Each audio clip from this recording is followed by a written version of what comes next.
Good afternoon, everyone. My name is David Anderson. I'm the Executive Vice President of Working in Support of Education and WISE. And welcome to this first national orientation for the 2021-2022 Euro Challenge. Today, all of the participants, all of you, are participants of previous Euro Challenge program competitions. Some of you have participated for many years. Others are returning after a break. And regardless, we are delighted to welcome you to the new school year, the new Euro Challenge programmatic year. We're excited to be working with you all and look forward to your participation in this year's challenge. I'm joined today by Kyla Duarte, the tile below me, our Senior Program Manager, whom many of you know already and love. But I'm also delighted to introduce you to Dario Stadisek. He's our Senior Program Director, recently joined us, and will be spearheading a much broader Euro Challenge or European delegation related initiative that I will share with you about in a few moments. Just as an introduction, we know that these past 2 years have been extremely challenging for all of you, personally, professionally, all the world. And despite that, we felt it was very important during the pandemic to continue offering the Euro Challenge and to bring the exciting learning opportunity and the learning experience to you and your students. And so throughout the 2020 and the 2021 competitions, we ran the Euro Challenge as an entirely virtual program, an entirely virtual competition. And we hope it was successful. We worked with a number of you and others, and we really, I think, came through the experience feeling very pleased that we were able to continue offering the program. This year, cross fingers, schools are back, students are back. We're very hopeful that we'll be able to offer at least some of the Euro Challenge competitive events in person again. But we're quite mindful, obviously, of the fact that the pandemic is still with us.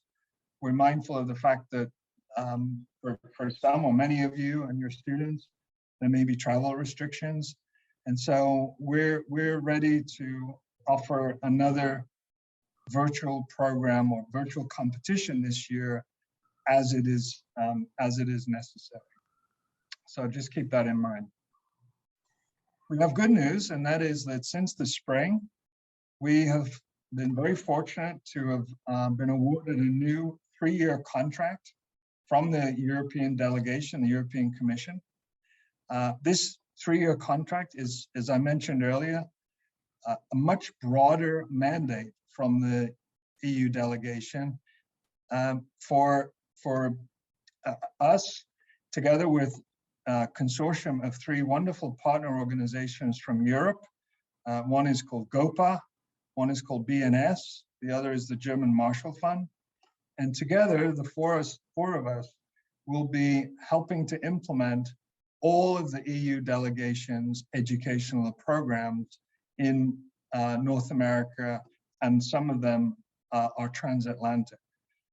Our role is, as part of this consortium, is to continue managing the Euro Challenge nationally, helping to grow and expand across the United States. But we're also very excited to let you know that we're going to be launching the Euro Challenge in Canada for the first time in 2022. It will be a separate competition from the United States competition, but it's a thrill to be able to let you know that our friends north of the border will be able to participate in their version of the Euro Challenge in the coming school year. The new contract obviously provides an opportunity for us to, together with the delegation, think about ways to improve, expand, and enhance the quality and scope of the Euro Challenge program and competition. And we're going to share with you today during this presentation some new features that will be introduced, are being introduced this year, and will hopefully make the learning experience for you and your students an even better one than it has been in the past. And so with that, I'm going to, again, welcome you to this year's program, this year's competition. I hope all of you decide to enroll and participate in this year's program if you haven't already enrolled. And it just leaves me now to, again, thank you for your support, for joining us today. And let me turn it over now to Dario and Kyla, who are going to walk you through this year's program. So some of the slides you'll see are familiar ground, but if you've invited your students to join you this afternoon, then even if it is familiar ground for you, it'll be useful material for them to think about and to absorb. And so with that, let me turn over to Kyla and Dario. Thank you, David. Okay, so I will kick off. So as you all probably know, the Euro Challenge is funded by the European Union. Before we go ahead and get started, I just wanted to go over some housekeeping. We will be going through the full presentation and then taking questions. However, you do not have to wait till the end to answer your questions. You should be able to see a Q&A box in which you're able to submit your questions. And so we'll have the questions pile up there. And then when we are finished the whole presentation, we will go through any questions that you may still have. Okay, so let's get started. So what is the Euro Challenge? The Euro Challenge is a program for high school students to learn about the Euro and the European Union and area, and to really get some foundational economics in specifically looking at the Euro area. And students are asked to do a 3-part challenge that we will talk about a little bit later. So now I'm going to pass it over to Dario. Oh, sorry.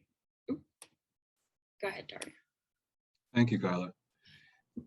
So my name is Dario. It's nice to meet everyone, and thank you all very much for making time to join us today. I'm personally very excited and privileged to have joined the WISE team to be working on this very noteworthy competition.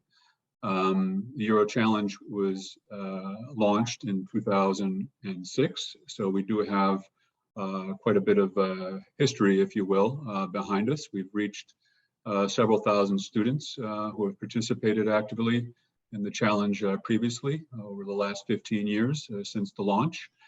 And we believe that by and large, a lot of students have provided exceptionally positive feedback when asked after completing the challenge, how they felt about it, if it met their expectations, and if it was able to help guide them along with their career goals and career ambitions. So this is a wonderful program, and I'm happy to be here to tell you some more about it. It's an exciting opportunity to learn about the European Union. There's probably many of you on this call whose ancestry originates from the European Union. So we probably have some personal or sentimental affiliation with Europe. I would even assume that some of you have traveled there in your young lives and explored it. Perhaps you've even learned some of the European languages that we also enjoy practicing and exploring. The European Union also is extremely vital and has such a rich history that is closely tied with its economic issues, and that's what we're here today to explore. But this did not begin in 2006 with the launch of the Euro Challenge. Rather, it goes back hundreds of years, where many discoverers and explorers were commissioned by European monarchies and wealthy nations to come here to the New World and explore how they could establish some economic opportunities to support trade and an exchange of goods, for example. So this has continued obviously over the course of time. And so this has fostered a very important relationship, transatlantic relationship between the United States and the EU. So we're really happy to present this competition to you so that you can continue exploring these economic concepts. It's also, since the world really is flat today, it dovetails neatly into the global economy because we realize that the Euro economy and the American economy do not stop and start in those respective countries and continents, but rather they do expand to include the entire world today. So we'll keep in mind that a lot of these challenges that you'll be responding to in the competition are also relevant in areas beyond the European Union. Next slide, please.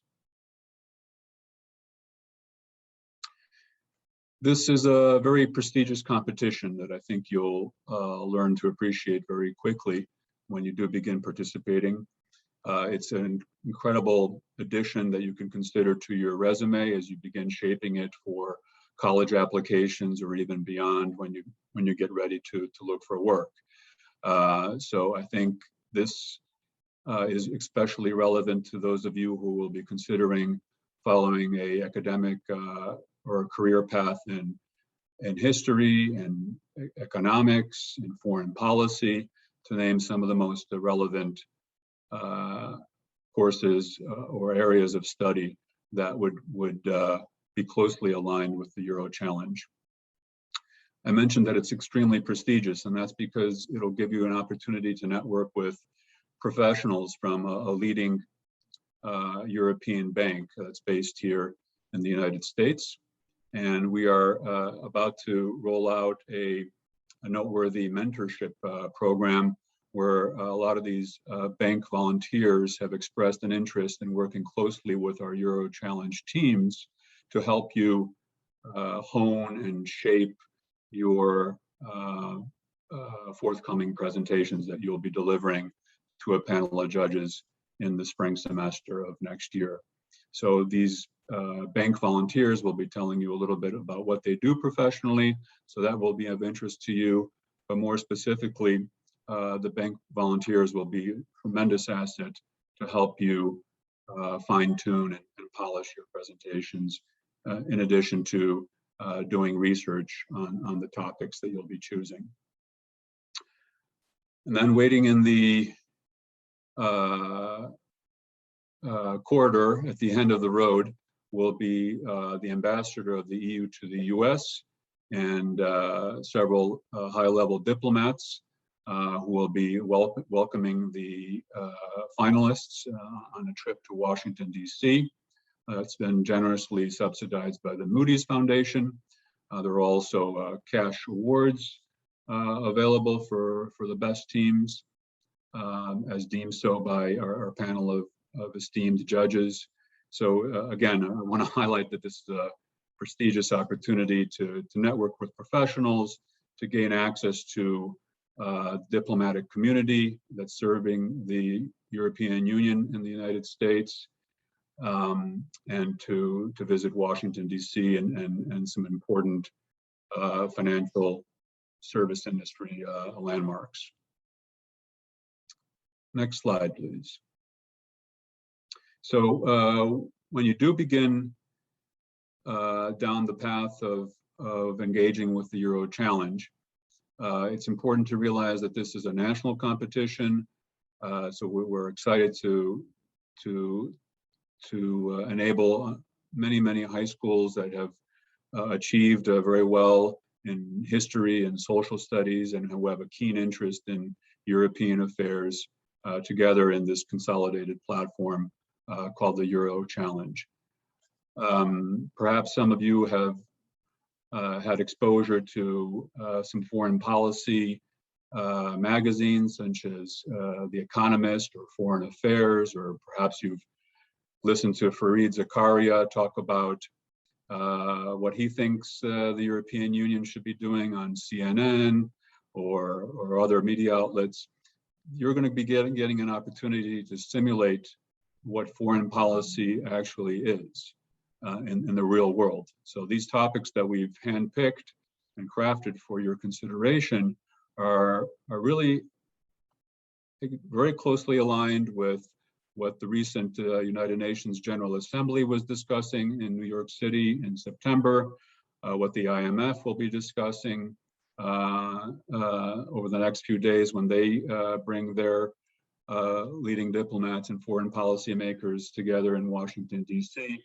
So this is a tremendous opportunity to get a glimpse of what that world really looks like as you go to your library or the internet, conduct your due diligence and research on the topic that you've chosen, get together with your fellow teammates to come up with some creative responses that you can propose to the European country that you're going to select.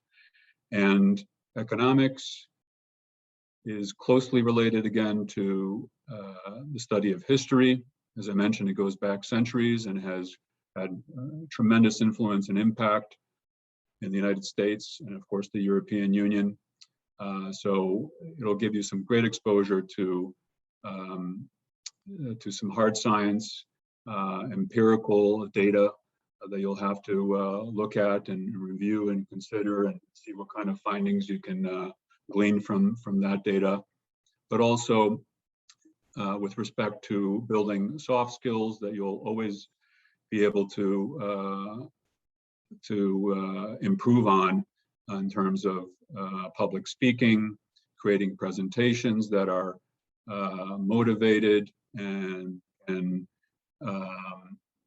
influence others to understand and appreciate your viewpoints. All of that will be brought to the fold with your Euro Challenge experience. Next slide, please. I think this is back to you, Kyla. Yep, sorry, I was on mute. Okay, so what we've all been waiting for, new features for the 2021-2022 school year. So historically, since 2006, we've only allowed one team per school to participate in the Euro Challenge. We've decided to kind of open that up for you all. We've seen in past years and have heard from teachers that students are excited about the Euro Challenge. They want to participate. And so one of the ways we felt as though we could bring more students in is by allowing our schools to put 2 teams up instead of just 1. So of course, 2 teams will not be able to be number 1 and number 2 in the final round. However, they will be able to be in the preliminary round and the semifinal round of the competition. So that is very exciting. I think that means that for our teachers, you guys may be able to engage full classrooms, full after-school business clubs. And so we're hoping that that is able to kind of extend to students who may have not had the opportunity to participate previously. So we're very excited about that. In addition, we are launching a series of regional orientations this year virtually in partnership with all of our different regional partners. One of the big reasons for doing that is to really expand the geographic footprint of the Euro Challenge and get schools from all over the country to really be participating and learning about what the Euro Challenge is in a very comprehensive way. Another new addition is that we want our schools to be constantly learning and trying new things. And so one of the rules that we've put in place for that is that schools will not be allowed to choose the same challenge issue 2 consecutive years. So you can stay with the same country of your choosing, but you would just have to choose a different challenge issue. And we find that we are really just wanting to continue to challenge our schools and our teachers. I know a lot of our teachers on the call have participated for multiple years. And so of course, you're going to do some of the challenge issues again, but just not 2 years in a row. And then finally, and I think something that's very exciting is for us to further foster diversity, equity, and inclusion in the Euro Challenge. We are allowing for free or reduced lunch schools, or also known as Title I schools, to compete with 9th to 12th grade students. So they can compete with all high school students. The reasoning behind that is we want to really extend this opportunity to students who may not necessarily have the confidence or may not be getting that same education in 9th grade in some of our schools. And so we want to be able to still involve those schools in participating in the Euro Challenge. And by doing this and having the 9th to 12th grade students, we're hoping to expand to more Title I schools and really bring more schools into being able to learn about Europe and the Euro. Okay, competition details. So I'm going to speed through some of these as this is a returning student orientation, a returning school orientation. So a lot of you know all of these details. But the competition for the competing team is a team of 3 to 5 students. We have a 15-minute presentation followed by 10 minutes of Q&A. The presentation format, and David kind of touched on this before, COVID permitting, we're hoping to be able to do in-person, hybrid, or virtual, depending on which region and if the region has a location and can do it on site. But we want to really let you all know that even if we decide to go back, even if we deem it safe to go back to being in person, if your school is not comfortable doing in-person presentations, that is absolutely fine. Just like in all of our previous years prior to COVID, there's always that hybrid option. So even if your region is an on-site region, or even if we didn't, you're still allowed to have students and teams present virtually if they feel most comfortable doing that. And we will kind of be monitoring for the semifinals and finals to see if it's possible to do an in-person competition. We know that our students and teachers really love when we are able to do it on site. But of course, our first priority is to make sure that our students and teachers are feeling safe. So we will monitor that and keep you up to date as we go on and kind of see where COVID takes us. And hopefully we'll be able to host it on site. And then the 3-part challenge question. So as you all know, the first part is to describe the economic situation of the Euro area as a whole. So the Euro area, this is a part that I want to just remind everybody, even though I know a lot of our schools on here have participated many years, this is the part that I think trips the most people up and is forgotten the most. So we just want to remind you that in your presentation, you need to be describing the inflation, unemployment, and GDP of the Euro area as a whole. And if that's something that you don't do, you will get docked for it. And so I think it's very important to remember that and to remind your students because they do forget. And then the part 2 is to select one of our challenge topics and to look at that as the Euro area as a whole, and then to pick one of the countries and look at that challenge topic in the country of your choosing. And then David, would you like to go over this slide? Sure, thank you, Kyla. You know, I always love to talk about this slide because it touches on economic issues that are really dear to my heart. The choice right now is 8 issues. We added one last year. It's the bullet at the bottom called climate change and going green. It was really interesting when we added this. Obviously, climate change, going green. I mean, it's a huge global issue. It's particularly important in the European Union because of the 2050 net zero goals that the European Union has. I mean, in many ways, the EU is a leader in this arena, but it brought home the fact that it's important for us as a community of educators, for those of you who are on who are teachers, to be bringing fresh ideas, fresh issues to the Euro Challenge program. It doesn't mean that the other issues are not just as relevant today as they were 3 or 4 years ago when we really revamped the menu of issues for students to choose from. Youth unemployment is still a problem in several Eurozone countries. Inequality, social mobility, and so on. These are pressing issues, and we will adjust them over time as the economic and sociological issues in the Euro area evolve. But we were very excited last year to introduce a new issue. Our plan is over the course of this contract, this 3-year contract, to bring additional issues to you and to your students to choose from. I will say that when we added climate change and growing green last year, the overwhelming feedback was positive, not just because of the importance of the issue, but because, as I mentioned earlier, it just brought a fresh learning experience to the table, and a nice percentage of the schools that participated last year actually chose that issue. And I always say this when we discuss the challenge issues, that there's a lot of choice between issues that are not so, I'll say, dense in terms of the macroeconomics or the microeconomics, versus those that are quite technical. And so as you and your students think about which issue you and they want to look at, an important conversation is how much do we want to get into the macroeconomic weeds?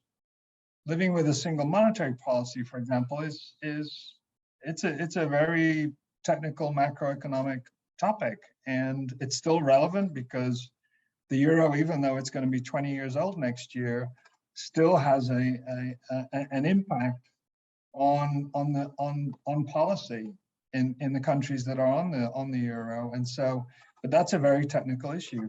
Aging, demographics and aging, not so much.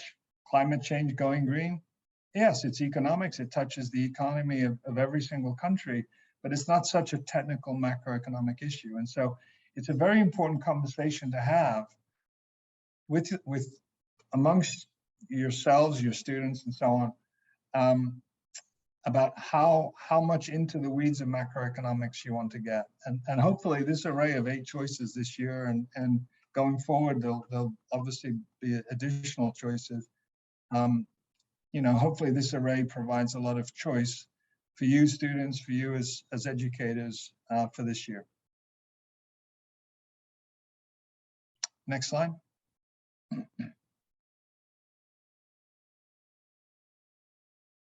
Dario?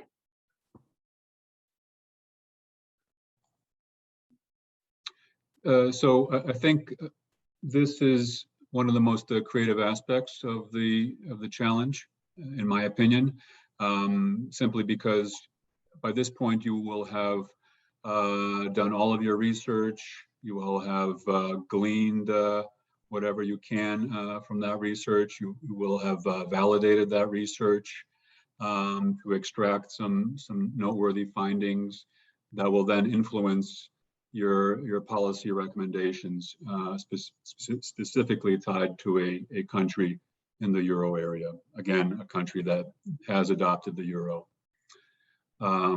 This is extremely creative and solution or problem solving oriented. So it really will challenge your team to mesh well together, to come up with some discrete policy recommendations that are original, creative, and I'd also say implementable. We want to encourage you to consider something that is implementable and not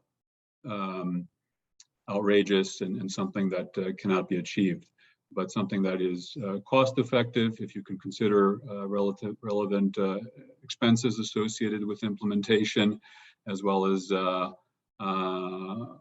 the policy itself. So I'm really looking forward to seeing what you come up with in the aspect of policy development. Next slide, please.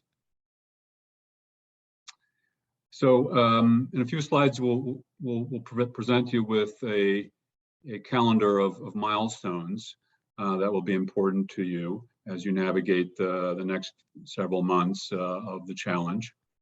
But we do have several resources that are available to you throughout the school calendar year.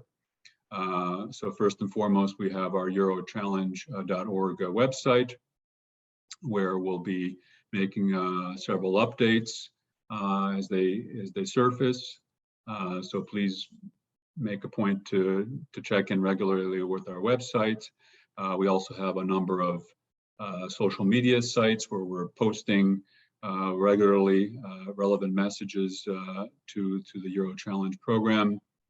We're going to be facilitating several student orientations, just like this one. Perhaps the next one will be with a little bit more detail, because that will be oriented towards schools that have not participated previously. We will be having some very engaging webinars with some compelling and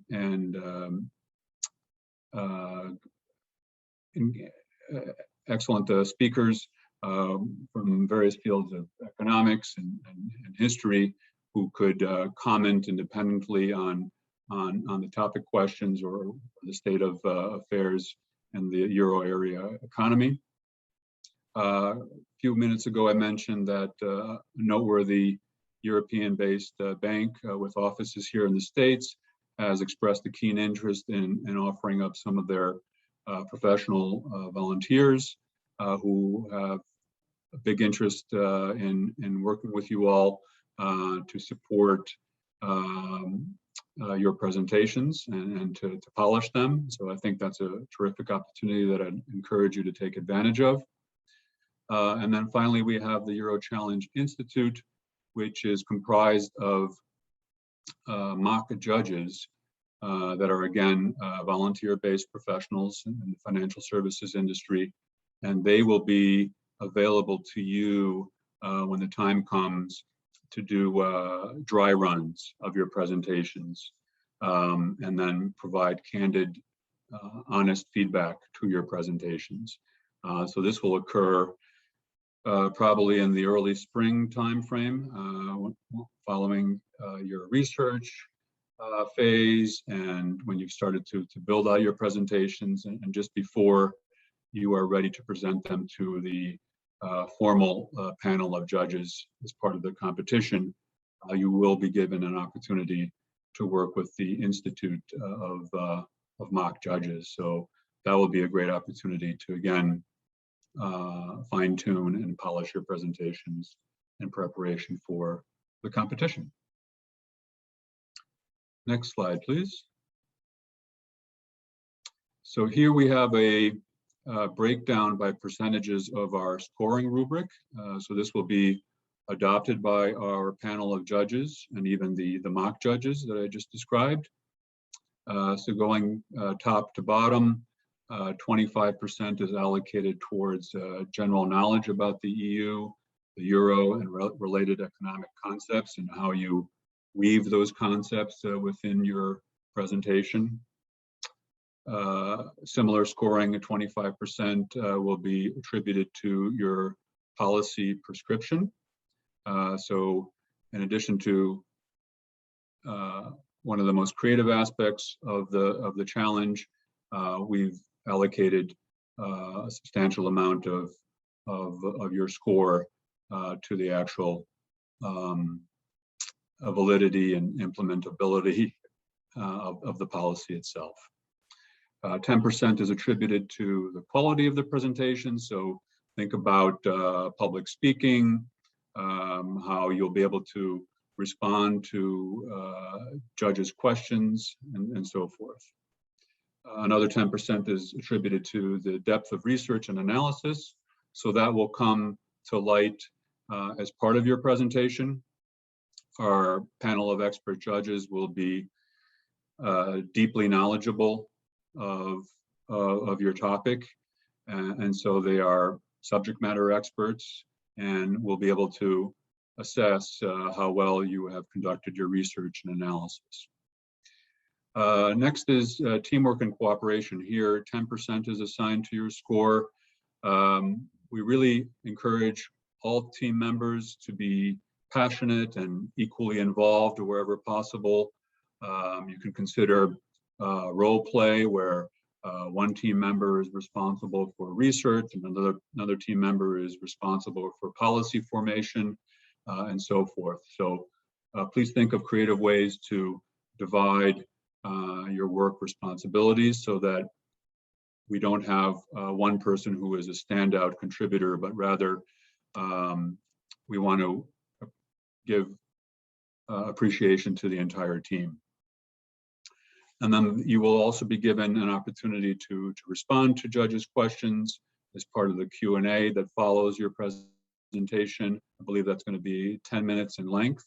Not sure how many questions the judges will be posing to your team, but you should certainly be ready to gather together with your team members and then respond accordingly to the judges.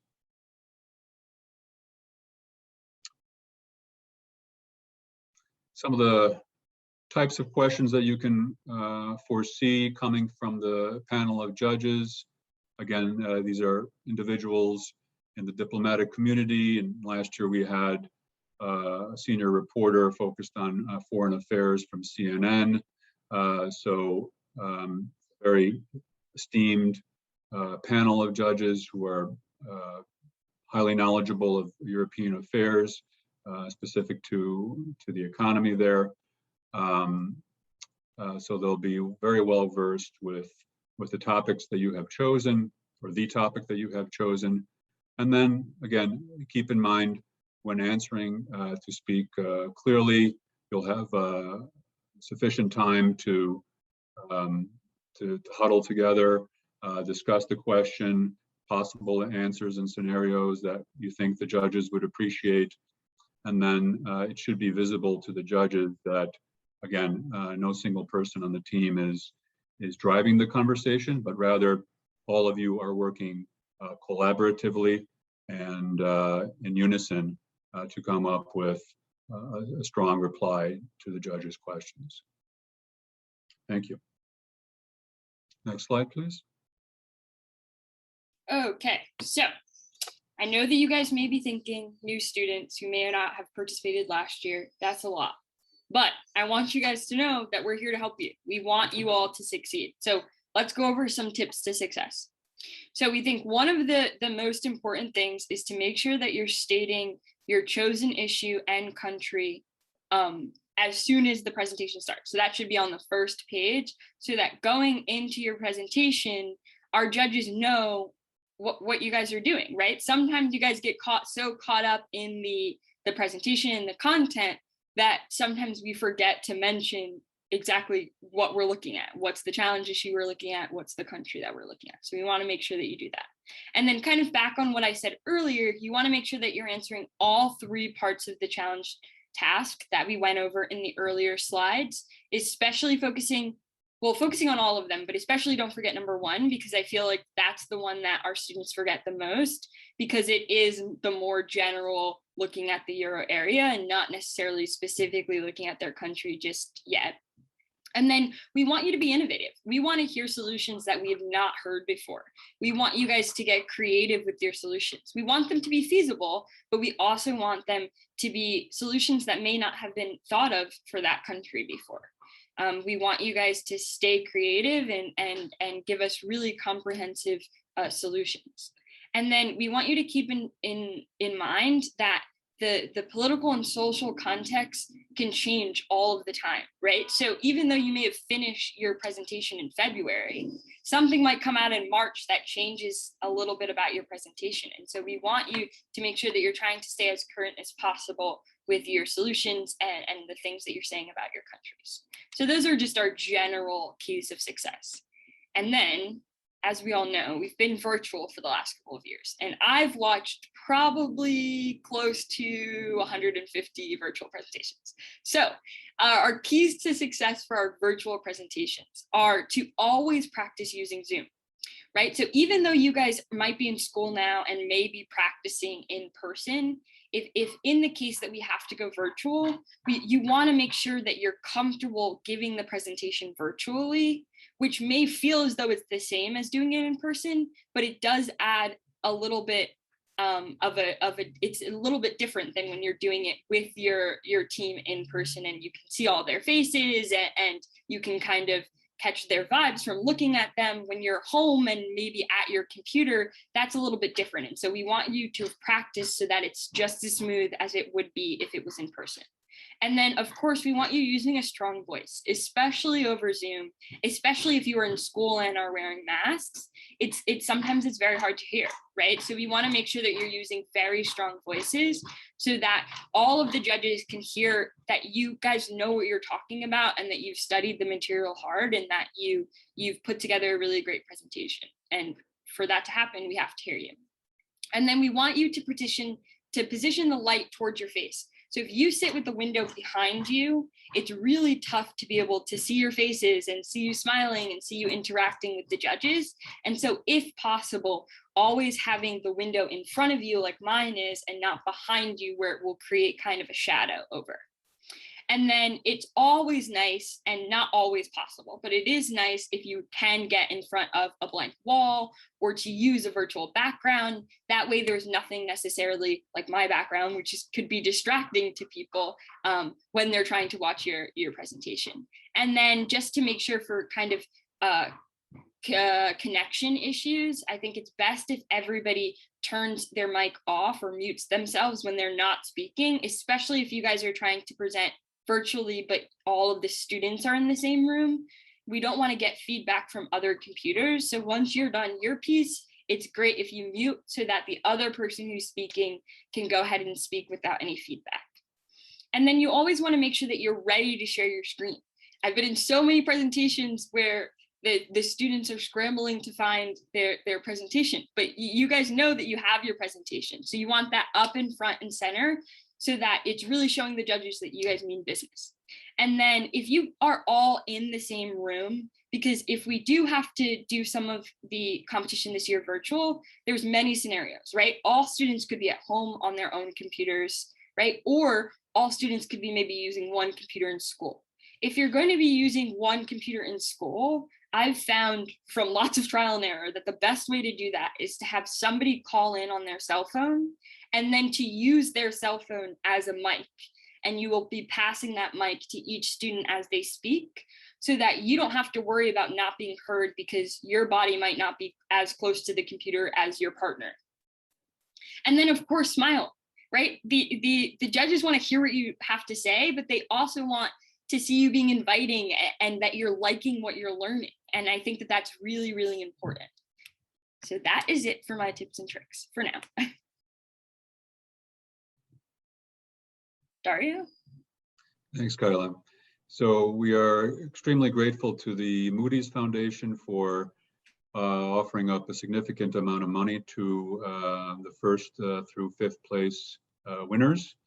You can see that here in the presentation. So thanks to Moody's again for that contribution. And first and second place teams will also receive a trip to Washington, D.C. To meet and greet the ambassador of the EU to the United States, as well as senior diplomatic officials. So that will be a really exciting capstone to the challenge this year. Next slide, please. So here's a consolidated calendar of what's coming ahead. We are now facilitating orientations between now and January of 22. We hope to see you back to some of these orientations. I think they'll be informational, but in addition to that, we'll have some special guests on board next time. who can speak intelligently and about European economic affairs and give us the state of affairs of what's going on in Europe, and perhaps even give you some valuable insights into some of the topic questions that we've presented to you for consideration. The preliminary round has been tentatively scheduled for late March, early April, followed by the semifinal and final rounds in May. And then those lucky few winners will be recognized with an awards reception. And again, the top 5 teams will receive financial awards as well.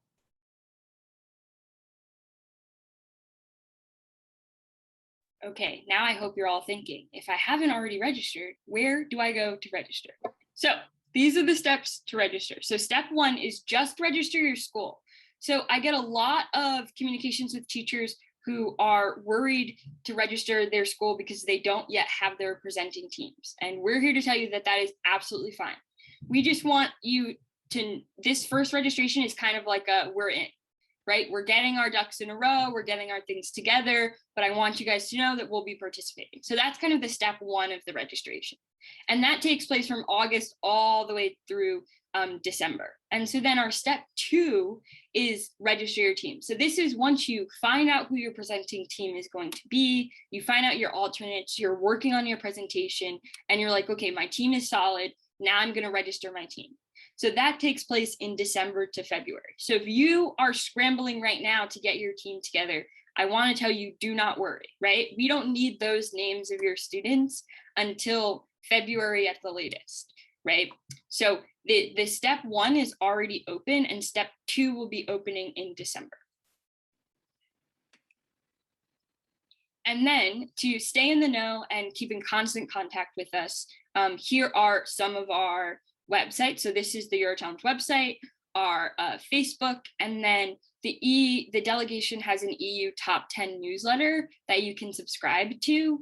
We will be sending out this PowerPoint and the recording after the recording is probably on Monday for everybody. And so you can then click on that link and be able to go and subscribe to that newsletter.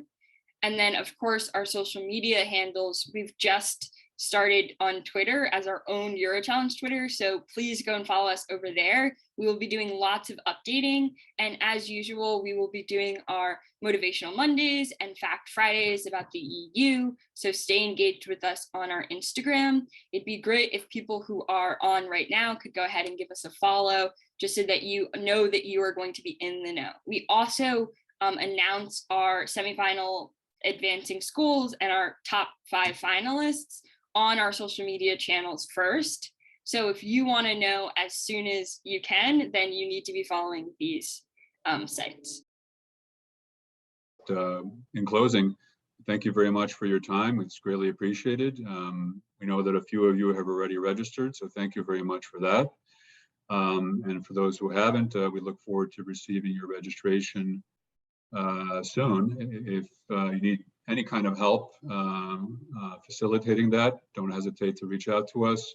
We'll be happy to register on your behalf, or whatever else we can do to get you on board. Again, thanks very much for joining us. This is an exciting presentation to give you, and we really look forward to delivering a wonderful Euro Challenge once again. Yes, thank you guys. Have a great day.